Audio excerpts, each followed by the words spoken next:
Hello student, मैं दुर्गेश यादव आपका OSP and the success zone online classes में स्वागत करता हूं। आज हमारा टॉपिक है भौतिक परिवर्तन तथा रासायनिक परिवर्तन। ठीक, लेकिन इस भौतिक और रासायनिक परिवर्तन पढ़ने से पहले हम लोग देखते हैं अपने दैनिक जीवन में आसपास ऐसे बहुत से परिवर्तन होते हैं। कुछ को हम लोग भौतिक परिवर्तन कहते हैं, कुछ रासायनिक परिवर्तन होंगे। तो कैसे डिसाइड करते हैं हम किसी परिवर्तन को कि ये भौतिक परिवर्तन या रासायनिक परिवर्तन है? भौतिक परिवर्तन की डिफिनेशन क्या होती है, रासायनिक परिवर्तन की डिफिनेशन क्या होती है, दोनों में अंतर क्या होते हैं, दोनों के कुछ एग्जाम्पल आज हम लोग देखेंगे। तो बहुत ही इंटरेस्टिंग और छोटा टॉपिक है, तो इसको हम लोग ध्यान से देखेंगे। टॉपिक है हमारा भौतिक तथा रासायनिक परिवर्तन। भौतिक तथा रासायनिक परिवर्तन।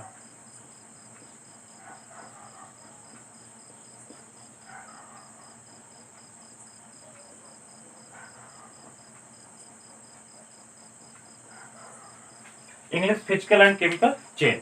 ओके, तो ये भौतिक और रासायनिक परिवर्तन हम लोग पढ़ने जा रहे हैं। अब ये भौतिक परिवर्तन होता क्या, रासायनिक परिवर्तन, तो हम लोग ध्यान से देखेंगे। पहले हम भौतिक परिवर्तन पे फोकस करते हैं। किस परिवर्तन पे? भौतिक, फिजिकल चेंज क्या होता है। तो डिफिनेशन आप लोग सुने, ऐसा परिवर्तन जिसमें पदार्थ की भौतिक अवस्था। डिफिनेशन आप लोग ध्यान से सुने, ऐसा परिवर्तन जिसमें पदार्थ की भौतिक अवस्था, आकार तथा भौतिक गुण में परिवर्तन हो, परंतु पदार्थ के रासायनिक गुणों तथा रासायनिक संघटन में कोई परिवर्तन न हो, ऐसे परिवर्तन को भौतिक परिवर्तन कहते हैं। तो ध्यान से देखेंगे इसको हम लोग, किस किस चीज में नहीं होना चाहिए? भौतिक अवस्था, पदार्थ की भौतिक अवस्था, मतलब फिजिकल स्टेट। कौन कौन से होते हैं? ठोस, द्रव और गैस। ठीक है ना, मतलब यदि पदार्थ की भौतिक अवस्था ठोस, द्रव या गैस, इन दोनों में से परिवर्तन हो, या पदार्थ का कोई भौतिक गुण, पदार्थ का भौतिक गुण, भौतिक गुण जैसे आपका आकार हो गया, रंग हो गया, ठीक ना, इत्यादि, ये आदि। तो यदि किसी पदार्थ की भौतिक अवस्था मतलब उसके ठोस, द्रव, गैस अवस्था का परिवर्तन हो, ठीक है, या पदार्थ के भौतिक गुण जैसे आकार, रंग, गंध आदि में यदि परिवर्तन हो, तो ऐसे परिवर्तन को हम लोग देख के कह देंगे कि कौन सा परिवर्तन है? भौतिक परिवर्तन है। ठीक, अच्छा, ये इसकी डिफिनेशन हो गई। एक चीज और इसमें खास बात है कि भौतिक परिवर्तन में क्या होना नहीं चाहिए, ध्यान से बार देखेंगे कि भौतिक अवस्था मतलब ठोस, द्रव, गैस, अगर इन तीनों में कोई परिवर्तन हो, भौतिक गुण जैसे आकार हो गया, रंग हो गया, गंध हो गया, ठीक है ना, इसमें अगर परिवर्तन हो तो भौतिक परिवर्तन होगा, परंतु ये कंडीशनल थोड़ा सा, पदार्थ के रासायनिक गुणों, पदार्थ का रासायनिक गुण और रासायनिक संघटन। अच्छा, ये क्या क्या होता है? रासायनिक गुण और रासायनिक संघटन, ध्यान से देखेंगे। रासायनिक संघटन, कंपोजिशन, ठीक है ना, केमिकल कंपोजिशन, मतलब पदार्थ का रासायनिक गुण, केमिकल प्रॉपर्टी ना बदले और ना ही क्या ना बदले उसका रासायनिक संघटन, केमिकल कंपोजिशन। तो ऐसे परिवर्तन को हम लोग क्या कह सकते हैं? ओवरऑल भौतिक परिवर्तन। तो एक बार हम लोग इसकी डिफिनेशन देख लेते हैं। ऐसा परिवर्तन जिसमें पदार्थ की भौतिक अवस्था व आकार तथा भौतिक गुण में परिवर्तन हो, परंतु पदार्थ की रासायनिक संगठन तथा रासायनिक गुण में परिवर्तन ना हो, तो ऐसे परिवर्तन को हम लोग क्या कहते हैं? भौतिक परिवर्तन कहते हैं। ठीक ना। अच्छा, रासायनिक परिवर्तन क्या होता है?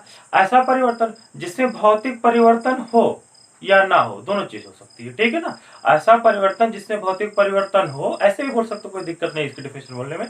ऐसा परिवर्तन जिसमें भौतिक परिवर्तन हो परंतु पदार्थ की जो रासायनिक गुण हो और रासायनिक संगठन हो उसमें भी परिवर्तन हो। तो अगर ऐसा परिवर्तन हो रहा है, उस परिवर्तन को हम लोग क्या कहेंगे? रासायनिक परिवर्तन कहेंगे। मतलब इसकी डिफिनेशन लोग ध्यान से देखेंगे थोड़ा सा।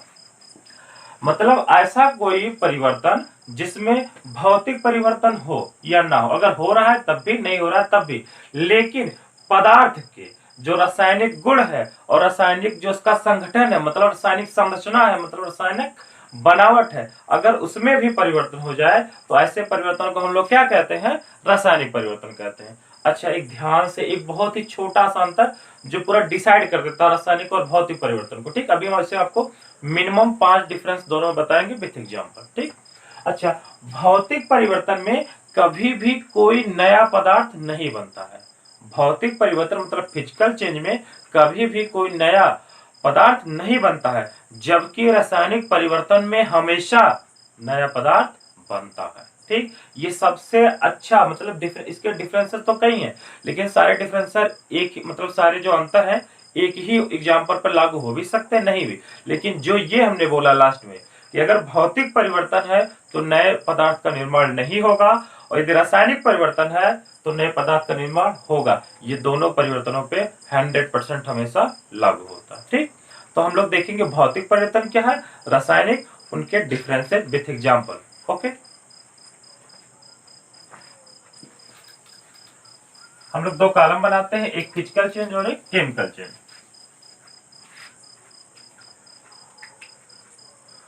इस साइड हम लिख लेते हैं भौतिक परिवर्तन। कौन सा परिवर्तन, भौतिक। और इस साइड हम लोग लिख लेंगे रासायनिक परिवर्तन, केमिकल चेंज। रासायनिक परिवर्तन मतलब केमिकल चेंज। इन दोनों में डिफरेंसेस देखेंगे, ठीक, विथ एग्जांपल और एक पॉइंट करके। फर्स्ट पॉइंट, पहला एक डिफरेंस है तो इसमें आप अपने मन से लिख सकते हो, भौतिक परिवर्तन और रासायनिक परिवर्तन का डिफिनेशन लिख दो, एक डिफरेंस से जो भी हो जाएगा। ठीक, लेकिन हम उसको नहीं लिख रहे हैं, हम आपके अगर आप मतलब एक पॉइंट बनाना चाहोगे तो भौतिक परिवर्तन का डिफिनेशन लिख दो, रासायनिक परिवर्तन का लिख दो, एक डिफिनेशन आपका बन जाएगा। ओके, ठीक, लेकिन हम उसके आगे बता रहे हैं। तो हम भौतिक परिवर्तन में लिखेंगे पहला पॉइंट, इसमें नए नए पदार्थ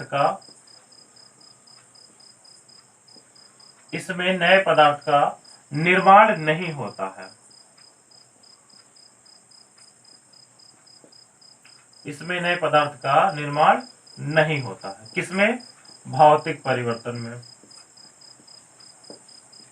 और रासायनिक परिवर्तन में जस्ट इसका अपोजिट, इसमें नए पदार्थ का निर्माण होता है। इसमें नए पदार्थ का निर्माण होता है।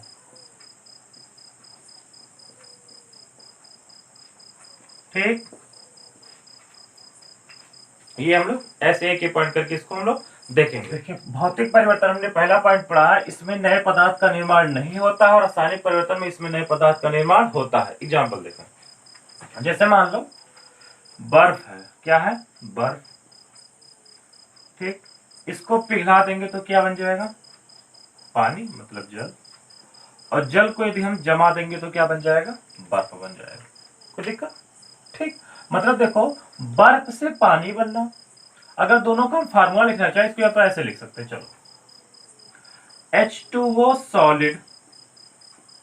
ठीक, ये एरो बताता है मतलब फॉरवर्ड डायरेक्शन, और ये एरो बताता है बैकवर्ड डायरेक्शन, मतलब ये दोनों इंटरचेंज हो सकते हैं। ठीक है ना, तो इसमें देखो ये कह रहा है इसमें नए पदार्थ का निर्माण नहीं होता है, तो ये बर्फ है, ये किसका सूत्र है, बर्फ का। और ये किसमें बदल गया, H2O लिक्विड में। ठीक है ना, अच्छा, तो ये क्या हो गया आपका, जल हो गया, लिक्विड मतलब द्रव में, पानी में। तो इसमें ध्यान से देखेंगे भौतिक परिवर्तन, बर्फ को हमने थोड़ा सा हीट किया, जल बन गया, और फिर जल को हमने थोड़ा सा कूल किया, क्या बन जाएगा, बर्फ बन जाएगा। तो देख रहे हो ये परिवर्तन तो है, क्यों, बर्फ से जल बना, परिवर्तन तो है।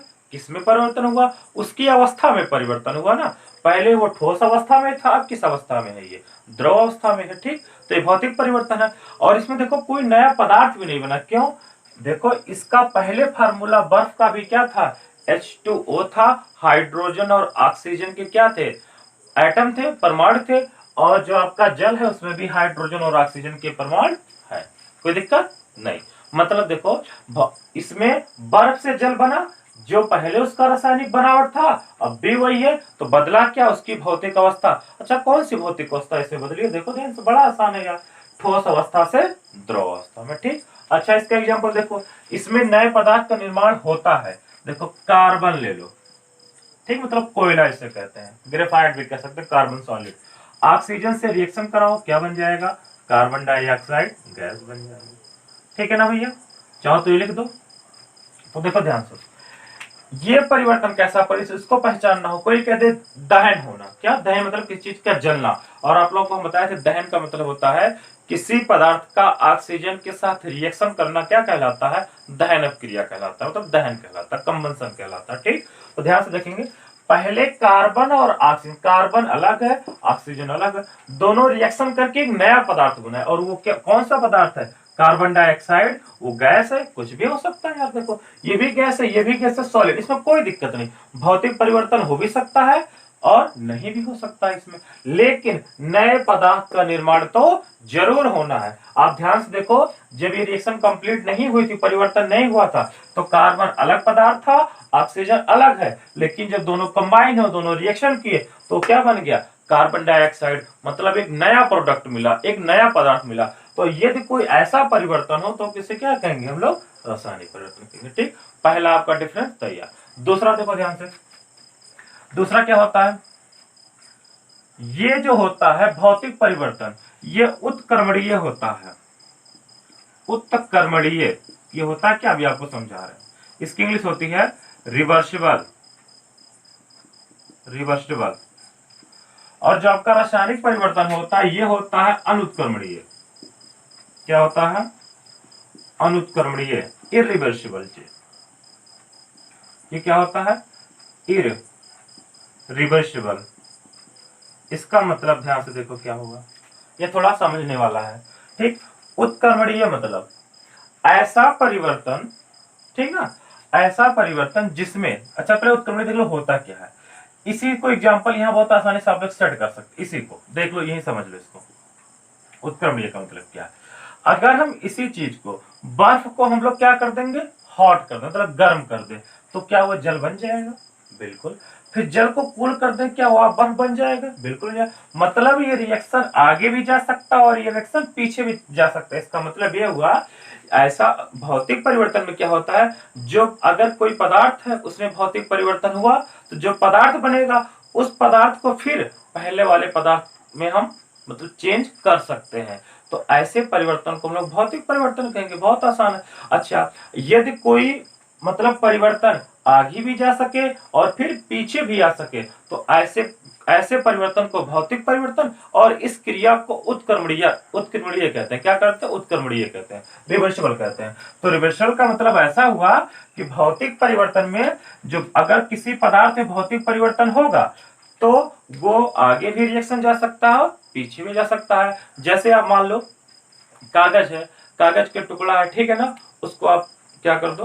तोड़, मतलब फाड़ दो। फाड़ के भी जोड़ भी तो सकते हो, ठीक ना। मतलब जो नया पदार्थ बनेगा इसमें, अच्छा क्या इसमें कह सकते हो कोई नया पदार्थ बना? नहीं, उसमें चेंजिंग किसमें हुई? केवल केवल उसकी भौतिक अवस्था में चेंज हो सकता है, उसके भौतिक गुण में चेंज हो सकता है, उसके आकार में चेंज हो सकता है, ठीक है ना। तो ध्यान से देखो, उत्क्रमणता का मतलब यदि हम यहां से यहां जा सकते हैं और यहां से यहां भी आ सकते हैं, मतलब अभिकारक से उत्पाद और उत्पाद से अभिकारक। तो यदि कोई ऐसा चेंज हो रहा, कोई ऐसा परिवर्तन हो रहा है, तो उसे हम लोग भौतिक परिवर्तन कहेंगे। इसका मतलब यह हुआ कि भौतिक परिवर्तन जो होता है वो देखो हमेशा नहीं, 100% नहीं, लेकिन मैक्सिमम केस में उत्क्रमणीय होता है, ठीक है ना।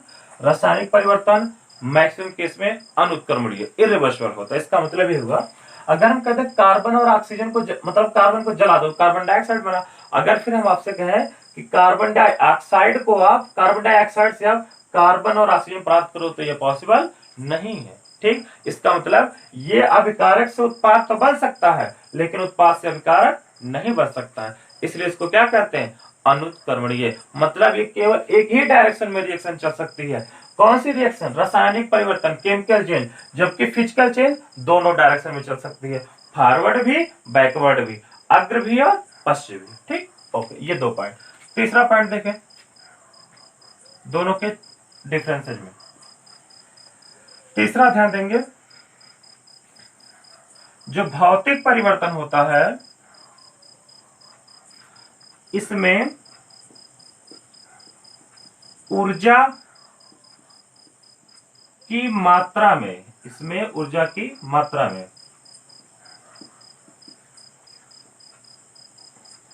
इसमें ऊर्जा की मात्रा में कम परिवर्तन होता है। ध्यान से देखेंगे, कम परिवर्तन होता है। और जो रासायनिक परिवर्तन होगा, इसमें ऊर्जा की मात्रा में अधिक परिवर्तन होगा। इसमें ऊर्जा की मात्रा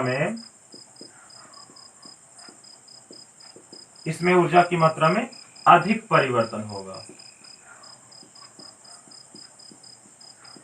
अब इसको ध्यान से समझेंगे इस पॉइंट को। इसमें ऊर्जा की मात्रा में अधिक परिवर्तन होगा, इसमें कम। इसका तो देखो ध्यान से क्या है। क्या आपको बर्फ से जल बनाने के लिए क्या ज्यादा ऊर्जा देनी पड़ेगी? ज्यादा हीट देना पड़ेगा? नहीं, देना पड़ेगा तो कम। ठीक है ना। मतलब जो भौतिक परिवर्तन होता है उसको कराने के लिए, कोई पदार्थ उसमें भौतिक परिवर्तन कराने के लिए ऊर्जा की बहुत कम मात्रा की आवश्यकता होती है। ठीक है ना। मतलब डिफाइन नहीं कर सकते, हर भौतिक परिवर्तन के लिए अलग अलग होगा, बट इसकी तुलना में इसमें ऊर्जा की जो मात्रा में परिवर्तन होता है भौतिक परिवर्तन में, वो क्या होता है? कम होता है। लेकिन रासायनिक परिवर्तन में जो उसमें ऊर्जा की मात्रा में परिवर्तन होता है वो अधिक होगा। आप कागज लो, ठीक ना, कागज को आप फाड़ डाले थे, वो कौन सा परिवर्तन था? भौतिक परिवर्तन था। ठीक, यदि उसी कागज को एक माचिस की तीली से जला दो तो देखो कितनी ऊर्जा में परिवर्तन होगा। और जब आप कागज फाड़े तो ऊर्जा में परिवर्तन हुआ होगा, बहुत कम, बहुत माइन्यूट हुआ होगा। ठीक है ना। लेकिन जब हम उसको जलाए कागज को तो एक ऊर्जा उत्पन्न हुई। ठीक है ना। ठीक, वो उसमें हो सकती है, कोई दिक्कत नहीं उसमें। तो मतलब कह सकते हैं यार, रासायनिक परिवर्तन में जो ऊर्जा की मात्रा में परिवर्तन होगा वो किसके? भौतिक परिवर्तन की तुलना में अधिक होगा। ठीक है ना। ओके, ये थर्ड पॉइंट हो गया। आप फोर्थ पॉइंट देखिए, इसमें ये बड़ा इंपॉर्टेंट है। फोर्थ पॉइंट, भौतिक परिवर्तन जब होता है तो पदार्थ के द्रव्यमान में कोई परिवर्तन नहीं होता। ध्यान से देखेंगे, भौतिक परिवर्तन में जो पदार्थ के द्रव्यमान में, ध्यान से देखेंगे, भौतिक परिवर्तन में पदार्थ के द्रव्यमान में कोई परिवर्तन नहीं होता है। कोई परिवर्तन नहीं होता है। चलो ठीक, देखते हैं। लेकिन रासायनिक परिवर्तन जब होता है तो इसमें पदार्थ के द्रव्यमान में परिवर्तन होता है, जस्ट इसका उल्टा। तो यहां हम लिख दे रहे हैं 60, इसको आप बढ़िया से पॉइंट वाइज लिखेंगे, आपको केवल समझा रहे हैं। तो पदार्थ के द्रव्यमान में कोई परिवर्तन नहीं होता है, तो यहां हम 60 में लिख दे रहे हैं, पदार्थ के द्रव्यमान में परिवर्तन होता है।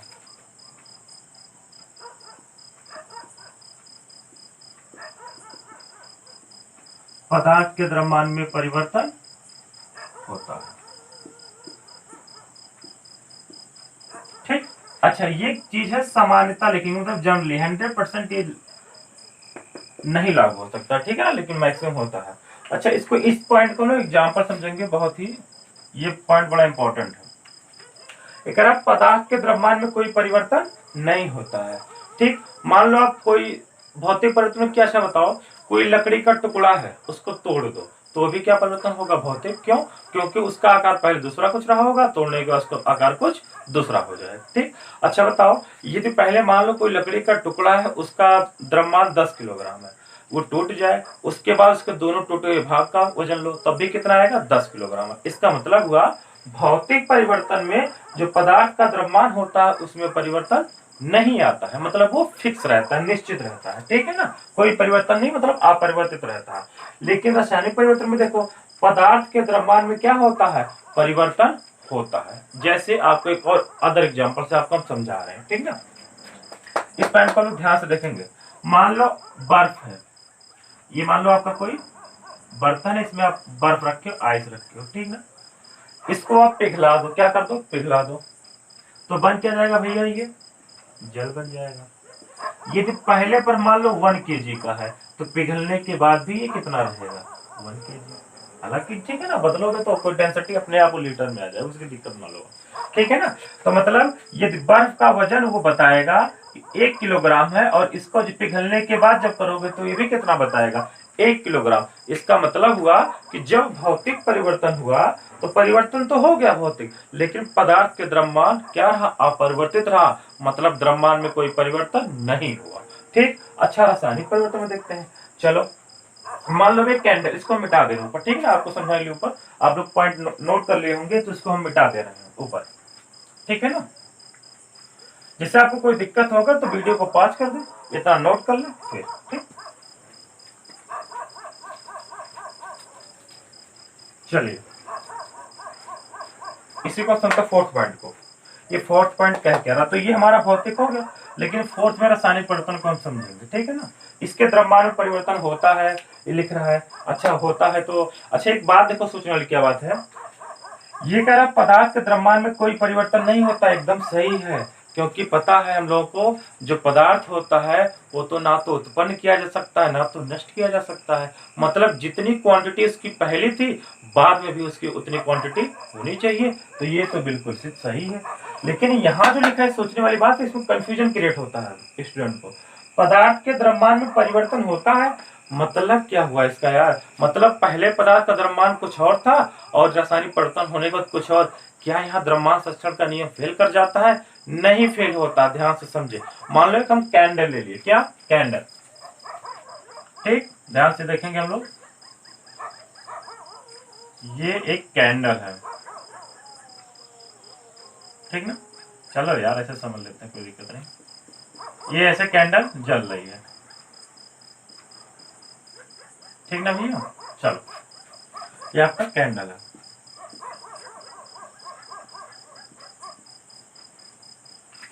अब कह दिया जाए इस पूरे कैंडल का जलने से पहले, इस पूरे कैंडल का, ये ठीक है, अभी जला नहीं, मान लो, चलो इसको मिटा भी, ऐसे बना देखिए, मान लो अभी जला नहीं है, इसका वेट करके हम लाए, पता चला कितना है, 10 kg, कितना है 10 kg, ठीक, ओके।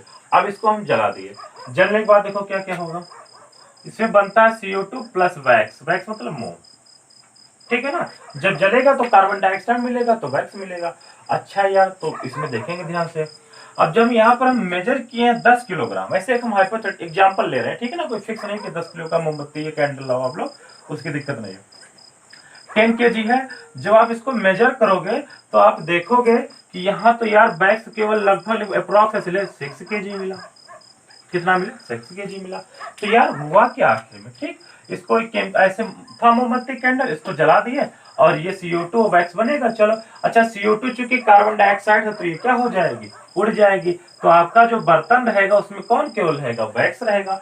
तो भैया पहले 10 किलोग्राम था, अब कितना है 6 किलोग्राम, मतलब 4 किलोग्राम क्या यार गायब हो गया। ऐसा तो हो नहीं सकता है कि पता मतलब द्रव्यमान संरक्षण का नियम फेल हो जाए, तो गायब नहीं हुआ यार। आप जहां इस मोमबत्ती को जलाओ उसको एक क्लोज वेसल में क्या कर दो, एकदम बंद कर दो, मतलब ये जो कार्बन डाइऑक्साइड गैस वो बाहर ना निकलने पाए, मतलब वैक्स के साथ CO2 भी रहे, मोम के साथ CO2 भी क्या रहे, कंबाइन है। फिर आप अगर पूरे का वेट करोगे तो कितना आएगा, 10 kg ही आएगा, मतलब इसके इक्वल आएगा। तो इसका क्या मतलब हुआ, इसका मतलब ये हुआ कि जब रासायनिक परिवर्तन होता है तो सामान्यतः जनरली 100% नहीं, जनरली उसमें क्या आ जाता है, उसके द्रव्यमान में परिवर्तन आ जाता है। कोई ठोस बन गया तो एक द्रव बन गया, कोई द्रव बन गया तो एक गैस बन गया, ठीक है ना। ये कहने का मतलब है, मान लो कोई चीज है, उसका रासायनिक परिवर्तन हुआ, उसमें एक द्रव बना एक ठोस बना, तो ठोस क्या हो जाएगा, नीचे चला जाएगा, द्रव ऊपर रहेगा। मान लो कि कोई ठोस बना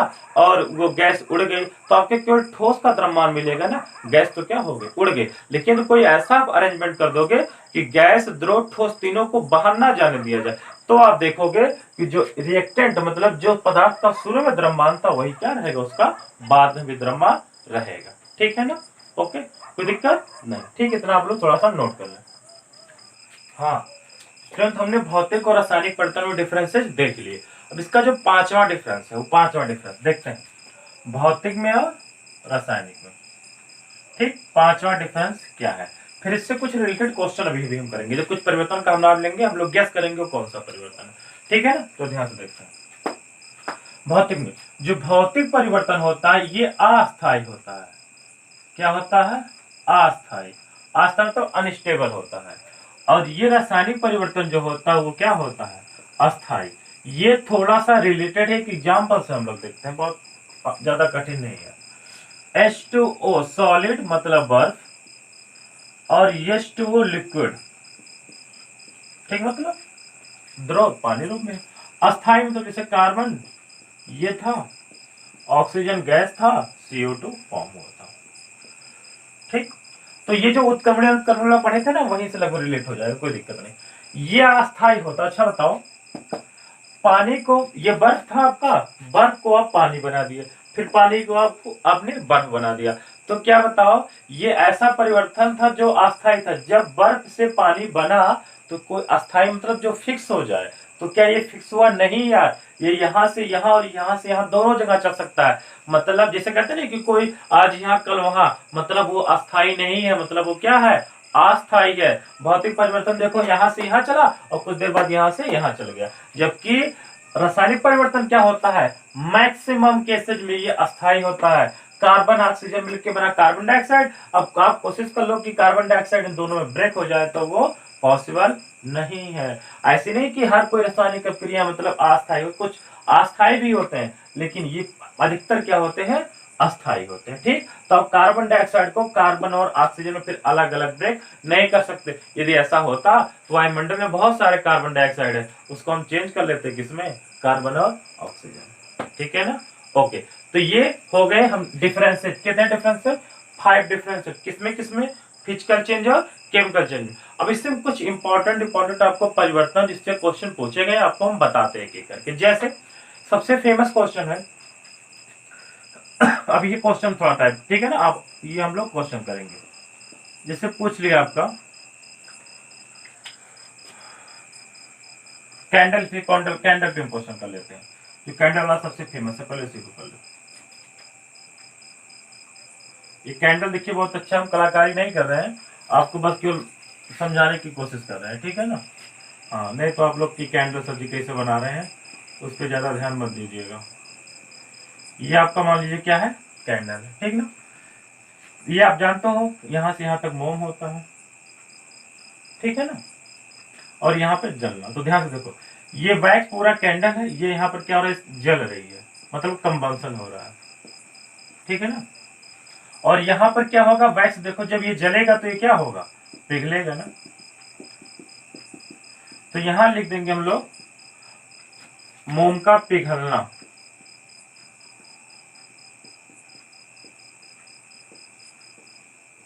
मोम का पिघलना।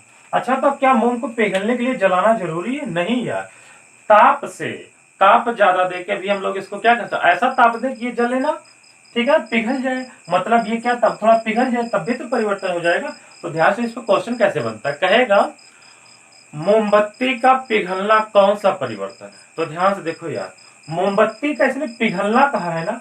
अब पिघलने में हम लोग बहुत बच्चे ऐसे गेस कर, मोमबत्ती पिघलना मतलब जल भी रहा है यार, ठीक है ना, तब पिघल रहा है, तो फंस जाते हैं यार। तो जल, किसी भी चीज का जलना कौन सा होता है? परिवर्तन रासायनिक होता है यार, लेकिन पिघल भी रहा है यार, भौतिक है। तो ध्यान से देखो, ये शब्दों का केवल थोड़ा सा खेल है। अगर क्वेश्चन है आपका मोम का पिघलना कौन सा परिवर्तन है, तो जरूरी नहीं यार वो जला हो तभी, ठीक है ना। तो मोम का केवल और केवल, ध्यान से देखना, केवल और केवल किसका? मोम का अगर पिघलना है तो आप 100% कह सकते हो यार, पहले मोम ऐसे था, पिघल के और हो गया छोटा देखो ऐसे, पहले सॉलिड में था, लिक्विड में हुआ, फिर सॉलिड हुआ, तो आखिर वो पिघल ही तो केवल रहा है। उसका एक रूप से दूसरा रूप, केवल आकार बदल रहा है, अवस्था बदल रही है, ना कि कोई नया पदार्थ बन रहा है। पहले भी मोम था, अब भी मोम है ना। तो अगर कोई कहे मोम का पिघलना, तो कौन सा परिवर्तन होगा आपका? भौतिक परिवर्तन होगा, मतलब फिजिकल चेंज होगा। ध्यान से देखना। तो अगर क्वेश्चन पूछा है कि मोम का पिघलना कौन सा परिवर्तन है, तो आप कह दो फिजिकल चेंज है, मतलब भौतिक परिवर्तन। लेकिन कह दे अगर कैंडल का या मोमबत्ती का जलना, क्या कह दे? जलना। तो यदि यार वो जलना कहा है, ठीक, तो दोनों परिवर्तन होंगे, कौन कौन सा? तब आपका केमिकल चेंज भी होगा और फिजिकल चेंज होगा। क्यों? क्योंकि किसी भी चीज का जलना, कोई भी चीज अगर जल रही है तो वहां पर नया पदार्थ जरूर बनेगा। यहाँ क्या क्या बनेगा? अभी थोड़ी देर पहले बताए थे, वैक्स प्लस CO2। तो केवल जलने के लिए कौन सा परिवर्तन हो जाएगा भैया? यहां से यहां तक के लिए हो जाएगा रासायनिक परिवर्तन, ठीक ना। और यहाँ भौतिक हो ही रहा है, तो ये प्लस भौतिक, तो यदि क्वेश्चन आ जाए कि मोमबत्ती का जलना कौन सा परिवर्तन है, तो कह देंगे मोमबत्ती का जलना एक ऐसा परिवर्तन है जिसमें भौतिक परिवर्तन भी शामिल है और रासायनिक परिवर्तन भी शामिल है। ठीक, लेकिन कह देगा मोम का पिघलना, ठीक है ना, या मोमबत्ती का केवल पिघलना, पिघलने की भी ऐसा जरूरी नहीं है कि वो जले, तो आप इसमें कह देंगे कि मोम का पिघलना, या ऐसे इसमें पूछ जाता है कि मोम का पिघलना और मोम का जमना, दोनों भी कर सकता है। मोम का भाई पिघलेगा, पिघलने के बाद क्या हो जाएगा, जम जाएगा, तो मोम का पिघलना और जमना कौन सा परिवर्तन है, भौतिक परिवर्तन। लेकिन मोमबत्ती का या मोम का जलना, तो जलना में जलने की वजह से रासायनिक, और जब ये जलेगा तो पिघलेगा भी, तो इसमें कौन सा परिवर्तन हो जाएगा, भौतिक परिवर्तन। मतलब आप लोग बेहतर समझ गए होंगे, ये होगा तो भौतिक परिवर्तन और ये होगा तो भौतिक और रासायनिक दोनों परिवर्तन। ये आप लोग नोट कर ले, बहुत ही कई एग्जामों में बहुत ही मतलब साधारण सा क्वेश्चन है लेकिन फंसा देता है, तो आप लोग इसको क्लियर कर लेंगे। ओके, नोट कर, ठीक है, इसको हम मिटा देते हैं और एग्जाम्पल हम लोग देखते हैं कुछ अच्छे। अच्छा यार, हमने भी चीज बताया नहीं आपको, और पहले बता दो फिर क्वेश्चन कराएं। भौतिक परिवर्तन, रासायनिक परिवर्तन, कुछ एग्जाम्पल आपको हम बता दें, ठीक है ना। चलो, ये है भौतिक, फिजिकल, और ये है रासायनिक मतलब केमिकल। ओके, इनके एग्जाम्पल हम देखते हैं। देखो, टोटल आपको कम से कम 10 10 पर एग्जाम्पल है। भौतिक परिवर्तन के भी 10 एग्जाम्पल याद होने चाहिए, रासायनिक परिवर्तन के 10 एग्जाम्पल याद होने चाहिए। ठीक, आप देखो, दिमाग में रखो, लेकिन कम से कम कोई पूछे तो ऐसा नहीं कि सोचेंगे कोई परिवर्तन हो बताए तब हम उसको डिसाइड करेंगे कि ये फिजिकल है केमिकल है। यार कोई पूछे भौतिक परिवर्तन का कोई उदाहरण बताओ, तो आप तुरंत कम से कम कुछ एग्जाम्पल याद रखो कि आप थोड़ा तुरंत उसको आंसर दे सको। तो 5 एग्जाम्पल हम बताएंगे, 5 भौतिक के, 5 रासायनिक के। 5 आपको भौतिक का खुद खोजना लिखना रहेगा और 5 रासायनिक का भी। ठीक, तो 5 हम लिख रहे हैं। भौतिक परिवर्तन में पहला हम कह सकते हैं लकड़ी का टूटना। क्या हो जाएगा, लकड़ी का टूटना। ठीक है, ओके। दूसरा हम देख लेते हैं भौतिक परिवर्तन में, धातु की प्लेट या धातु की कोई चादर हो, उसको गर्म करके उसका पिघलना। ठीक है ना, तो धातु का पिघलना भी किसका हो जाएगा, भौतिक परिवर्तन, धातु का पिघलना। क्यों, देखो यार, अगर लोहा है, लोहे को गर्म करोगे ना तो किससे, ठोस अवस्था से द्रव अवस्था में। ऐसा थोड़ी ना कि लोहा का गर्म करो चांदी बन जाए या सोना बन जाए, नहीं बनेगा ना। तो ये भी क्या हो जाएगा, भौतिक परिवर्तन हो जाएगा। ठीक, और भी भौतिक परिवर्तन का एग्जाम्पल देखो आप, हाँ बिल्कुल कर सकते हो आप, बर्फ से जल बनना, कोई दिक्कत, ओके, या बर्फ का गलना भी लिख सकते हो। चलो, और एग्जाम्पल सोचो। ठीक, 5 हम लिख रहे हैं, बर्फ से जल बनना हो गया आपका। और फिर कह सकते हो यार, जल से क्या बनना, भाप बनना, वाष्प बनना। ठीक है ना, या जल से भाप ही लिख देना, कोई दिक्कत नहीं, ये भी भौतिक परिवर्तन का हो जाएगा एग्जाम्पल। और सोचो कुछ भौतिक परिवर्तन का एग्जाम्पल, चलो हम बताते हैं, आप लोग सोचिएगा, अपना काम करिएगा। लकड़ी का टूटना, धातु का पिघलना, बर्फ से जल से भाप बनना। अच्छा, एक एग्जाम्पल आप ये देखो, यदि हम पानी है, ठीक है ना, और चीनी, पहले चीनी को, अब चीनी को टेस्ट करो, स्वाद में कैसा होगा, मीठा होगा। उसको पानी में मिला दो, तब भी टेस्ट कैसा होगा, मीठा होगा। मतलब ये ध्यान से देखो यार, अगर कोई पूछे कि ग्लास में वाटर है और उसमें चीनी मिला दी है, ठीक है ना, शुगर मिला दी है, या मान लो नमक मिला दिए, तो किस परिवर्तन का एग्जाम्पल हुआ, तो ये भी केवल उसके टेस्ट में चेंजिंग थोड़ी सी आएगी। ठीक है ना, पानी अगर मान लो अलग से टेस्ट करोगे तो थोड़ा सा उसका स्वाद नहीं रहेगा, लेकिन चीनी मीठा हो तो मिलाओगे तब भी उसके थोड़े टेस्ट भौतिक, उसमें जो होगा उसके भौतिक गुणों में चेंज। एग्जाम्पल मिल सकते हो, जल में चीनी मतलब शुगर या नमक का घुलना, जल में चीनी या नमक का घुलना, ये भी किस परिवर्तन का एग्जाम्पल होगा, ठीक है ना, भौतिक परिवर्तन का। यार कह सकते हो जल का वाष्पीकरण भी होना, ठीक है ना, तो उसमें बताते हैं, टेंशन ना लो, उस पर थोड़ा सा एक और क्वेश्चन बताते हैं। तो भौतिक परिवर्तन देखें, लकड़ी का टूटना भी, टूट जाना भौतिक परिवर्तन है। धातु का पिघलना, कैसे, गर्म करके, तो भी भौतिक परिवर्तन है। बर्फ से जल बनना वो भी, जल से भाप बनना वो भी, और जल में चीनी या नमक का घुलना वो भी किस परिवर्तन का एग्जाम्पल है, भौतिक परिवर्तन का एग्जाम्पल है। ठीक है ना। अच्छा, इसमें कौन, जब भी हम थोड़ी बताए हैं कि मोमबत्ती का पिघलना, ठीक है ना, मोम का पिघलना, वो भी किसका एग्जाम्पल हो जाएगा, भौतिक परिवर्तन का हो जाएगा। ठीक ना। तो इसमें आप लोग लिखेंगे 5 एग्जाम्पल, आपको खुद सोच के लिखने हैं। ठीक है ना। अच्छा, रासायनिक परिवर्तन में हम लिखते हैं पहला दहन। दहन मतलब जलना।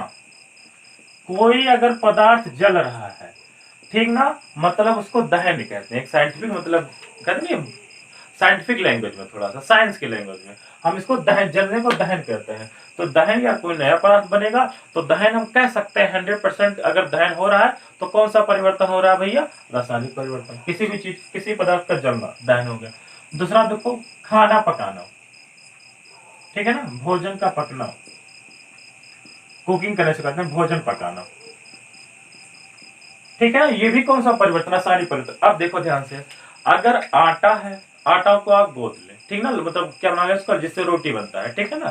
तो अब बताओ, आधा आटा को आप लोग गोद ले, तो बताओ पहले भी आटा था, उसमें पानी मिलाने के बाद भी वो आटा है, तो वो कैसा, अगर कोई कहे आटा को गोद के उसका लाई बना, लाई नहीं, जो भी कहते हैं यार, ठीक है ना, रोटी बनाने के लिए, तो उसको, वो भी कैसा परिवर्तन होगा, भौतिक परिवर्तन। क्यों, पहले आटा था, उसमें पानी जब घोल लिए हम, तब भी वो कैसा है, आटा ही है यार। तो कोई नया पदार्थ बना नहीं, तो वो भी भौतिक परिवर्तन हो गया। लेकिन जब उस रोटी, मतलब जो आटा गूंद के बनाया जाएगा रोटी, तो एक नया पदार्थ बन जाएगा यार।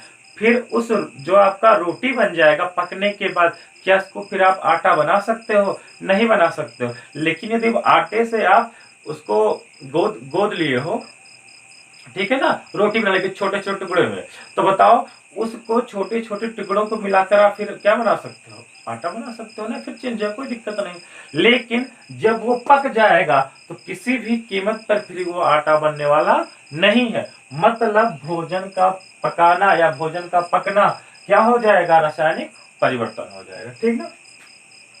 और एग्जाम्पल देखते हैं भैया, बहुत मतलब रासायनिक परिवर्तन में, अम्ल तथा क्षार का मिश्रण, अम्ल तथा क्षार का मिश्रण,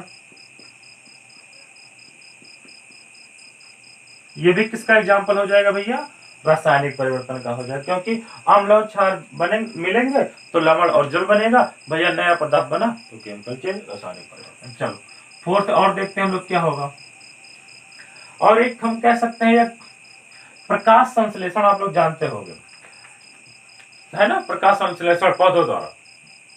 उसमें भी क्या होता है, ग्लूकोज, कार्बन डाइऑक्साइड, आप लोग बेहतर जानते हैं। ठीक है ना। तो आप लोग लिखने का मतलब बायो में पढ़ा जाएगा, केमिस्ट्री भी तो आएगा, लेकिन तो आप लिख सकते हो एग्जाम्पल, प्रकाश संश्लेषण, प्रकाश संश्लेषण मतलब अगर प्रकाश संश्लेषण क्रिया हो रही है तो किस प्रकार का परिवर्तन है, रासायनिक परिवर्तन है। ठीक ना। अच्छा, और आप देख लो, दूध का दही बनना भैया, दूध से दही बनना, दूध से दही का बनना, ऐसे एग्जाम्पल बहुत है यार। परमाणु विस्फोट, एक किंडम अभी आपको बताएंगे। ठीक, दूध से दही का बनना, बताओ दूध से दही बना, ये भी किस प्रकार का परिवर्तन, रासायनिक। क्यों, क्योंकि अच्छा देख लो, क्या ये अनुत्क्रमणीय है, बिल्कुल है। दूध से दही बनाओ, दही से फिर कैसे दूध बनाओ, पॉसिबल है, नहीं पॉसिबल है। मतलब इरिवर्सिबल रिएक्शन है, अनुत्क्रमणीय क्रिया है। अच्छा, अनुत्क्रमणीय अगर होता है तो कौन सा परिवर्तन होता है, रासायनिक परिवर्तन। तो ये 5 एग्जाम्पल हो गया रासायनिक परिवर्तन के, और ये 5 एग्जाम्पल हो गया आपके भौतिक परिवर्तन के। ठीक है ना। और आपको 5 एग्जाम्पल इससे डिफरेंट, चाहे जहां से आप नेट से, किताब से, दिमाग से सोच के, चाहे जैसे 5 एग्जाम्पल आप लोग इसमें ऐड करके हमको आप लोग दिखाएंगे। ठीक है ना, बाकायदा आप वहां पे पोस्ट करेंगे, ठीक है ना, ग्रुप पे। चलो, एक चीज आपको हम समझाना चाह रहे हैं इसमें, एक प्रोसेस, इस प्रोसेस का नाम वाष्पन, कह दे अगर वाष्पन,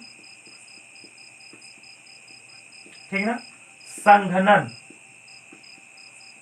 और आसवन, ये कौन से परिवर्तन, तो या टेंशन ना लो, और ऊर्ध्वपातन, सब्लिमेशन कहते हैं, ठीक है ना। तो अभी अगर कह रहे इन चारों ये कौन से फल, तो चार बार सुन लो, आप लोग खुद ही जान जाओगे। इसमें भी एक अभी बताते हैं आपको, ठीक ना।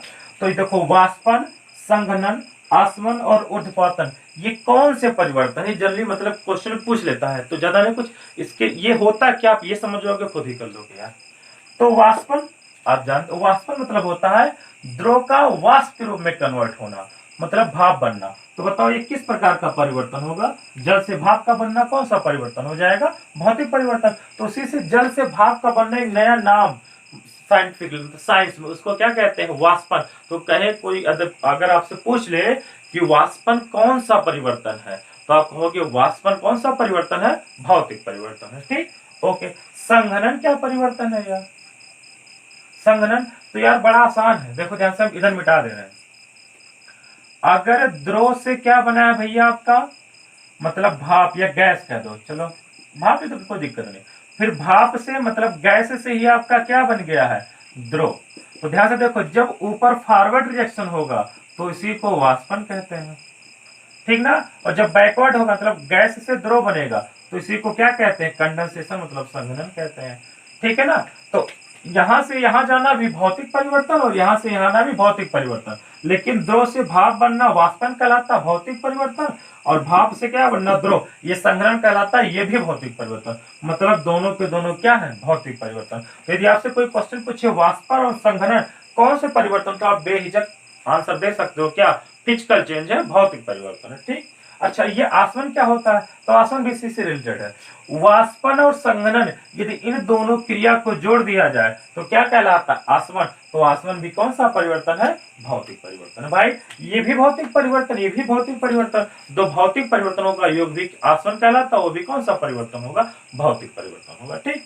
चलो, ये ऊर्ध्वपातन, ऊर्ध्वपातन आप लोग शायद जानते होंगे, नेफ्थलीन कपूर।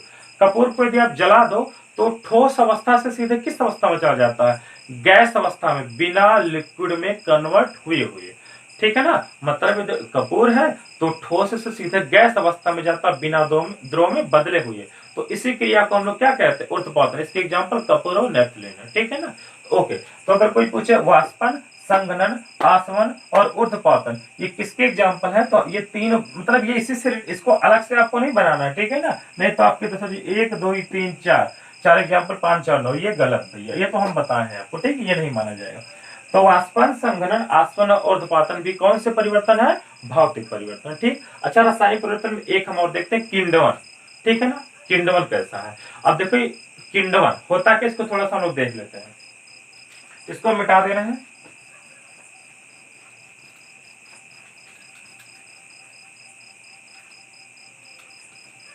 रासायनिक परिवर्तन का एग्जाम्पल है, ये आपको हम बता दें, किण्वन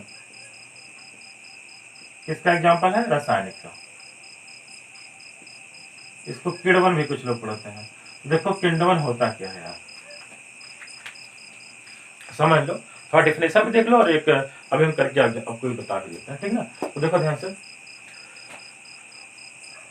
कोई जटिल, लिख रहे हैं आपको, देखना, जटिल कार्बनिक यौगिक हो, कैसा कार्बनिक यौगिक हो, जटिल कार्बनिक यौगिक हो। ये आपको बायो में डिटेल से मिलेगा, लेकिन केमिस्ट्री में इसका थोड़ा बहुत आपको मिल जाएगा, एल्कोहल वगैरह, सिरका वगैरह बनाने किण्वन मिल जाता है, ठीक है ना। तो जटिल कार्बनिक यौगिक का सूक्ष्म जीवों जैसे बैक्टीरिया, ठीक है ना, सूक्ष्म जीवों। तो जटिल कार्बनिक यौगिक का सूक्ष्म जीवों द्वारा सरल कार्बनिक यौगिक में, जटिल से क्या बन जाएगा, सरल कार्बनिक यौगिक। तो ध्यान से देखेंगे आप लोग, बहुत ही इंपॉर्टेंट चीज है ये किण्वन, किण्वन कुछ भी आप उच्चारण कर सकते हैं, ठीक है ना, प्रोनाउंसिएशन। तो ध्यान से देखेंगे, किण्वन होता क्या है, तो कोई जटिल कार्बनिक यौगिक का सूक्ष्म जीवों द्वारा सरल कार्बनिक यौगिक में अपघटन क्या कहलाता है, किण्वन कहलाता है। और ये कैसा प्रक्रम है, ये जैव रासायनिक प्रक्रम है। ये कैसा प्रक्रम भैया, जैव रासायनिक प्रक्रम है।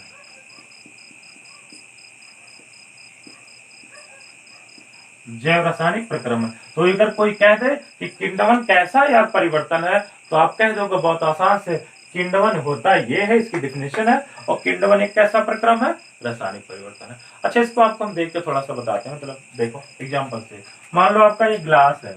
अब हम ग्लास डिजाइन से नहीं बनाएंगे, इस खाली समझने के लिए आपको हम बना दे रहे हैं, ठीक। नहीं सोचे सच डिजाइन से ग्लास व्लास बनाएंगे तो ऐसा कुछ पॉसिबल नहीं है। ठीक, मान लो इसमें वाटर डाल दिए, क्या डाल दिए, वाटर, ये आपका क्या है भैया, वाटर है। ठीक, इसमें हम शुगर डाल दिए, क्या डाल दिए, शुगर मतलब शर्करा, चीनी डाल दिए। ठीक ना। अच्छा, और इसमें हम एक प्लस ईस्ट, एक कवक होता है, ईस्ट कवक, ध्यान से, यही ईस्ट, वाटर और शर्करा मतलब जब देखो ध्यान से, बहुत ही है, हम लोग पानी में यदि चीनी या नमक को घोले तो कौन सा परिवर्तन, भौतिक परिवर्तन। लेकिन यदि नमक हो, मतलब अभी इस एग्जांपल देखिए, इसमें पर्टिकुलर, इसमें स्पेशल में, मतलब शर्करा और वाटर, चीनी और पानी को मिला दिए और उसमें क्या एक नया चीज हमने ऐड किया, ईस्ट। यही तो सूक्ष्म जीव है, एक कवक है, और इस तीनों को मिला के कुछ दिन तक हम छोड़ दिए तो इसमें देखो कुछ दिन बाद आपका अल्कोहल बन जाएगा, शराब बन जाएगा। इसमें क्या बन जाएगा आपका, अल्कोहल, शराब बन जाएगा। ठीक है ना, आपका क्या बन जाएगा, अल्कोहल, अल्कोहल बन जाएगा। तो देखो ध्यान से देख रहे हो आप, इसी को क्या कहते हैं, किण्वन। तो देखो, वाटर में शर्करा मतलब पानी में शुगर का मिलना, शर्करा का मिलना, भौतिक परिवर्तन। लेकिन यदि उसमें ईस्ट नामक एक कवक मिला दिया जाए तो वो किण्वन हो जाता है, और किण्वन कौन सा प्रक्रम हो जाएगा आपका, रासायनिक प्रक्रम हो जाएगा। ठीक है ना। तो आई होप आप लोग बेहतर समझे होंगे।